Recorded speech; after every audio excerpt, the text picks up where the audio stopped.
অনেক দিন পরে তোমাদের সাথে আবার একটা মিনি ব্লগ শেয়ার করছি। তো অনেক দিন করা হয় না, তো এবার থেকে ভাবছি আমি ডেইলি ব্লগ শেয়ার করব তোমাদের সাথে। তো সকালটা আমি যেভাবে শুরু করেছি এটা হলো, ঘুম থেকে উঠেই আমি একটা জিরে ওয়াটার রাত্রে ভিজিয়ে রেখেছিলাম, তো ওটাই আমি সকালে খেলাম খালি পেটে। দেন অল্প একটু ছোলা খেয়ে নিয়েছিলাম। ছোলা খাওয়ার পরে আমি একটা রুটি আর ডিমের অমলেট দিয়ে ব্রেকফাস্টটা কমপ্লিট করেছিলাম। তারপর আমি ফ্রিজে একটা স্টোর করে দিলাম একটা আইস কিউব, এটা আমি রাত্রেবেলা অ্যাপ্লাই করব আমার মুখে। তো তারপর আমি স্নান করে নিয়েছিলাম। স্নান কমপ্লিট করে আমি একটু বেরোবো বলে রেডি হচ্ছিলাম, কারণ আমার কিছু জিনিস ফুরিয়ে গেছে, কিছু কেনার ছিল।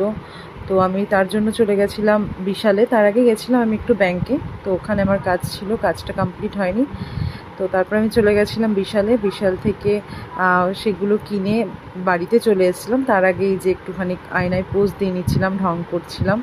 ও আর একটা কথা, যেটা হচ্ছে বোতলে যে আমি ওয়াটারটা তৈরি করেছিলাম ওটা হচ্ছে অ্যালকালাইন ওয়াটার, ওটা সাজেস্ট করেছিল পলিদি। তো তোমরা পার্সোনালি অনেকেই পলিদিকে চেনো, ভীষণই ভালো একটা মানুষ আর প্রচণ্ড হেল্পফুল। যেটা বলে বোঝাতে পারবো না, এতটাই ভালো। আর নতুন নতুন জিনিস শেখার অনেক কিছু আছে পলিদিক থেকে। তারপরে আমি লাঞ্চ করে আজকের দিনটা এভাবেই শেষ করলাম। তো নেক্সট দেখা হবে তোমাদের সাথে পরে কোনো একটা ব্লগে। Tata, by.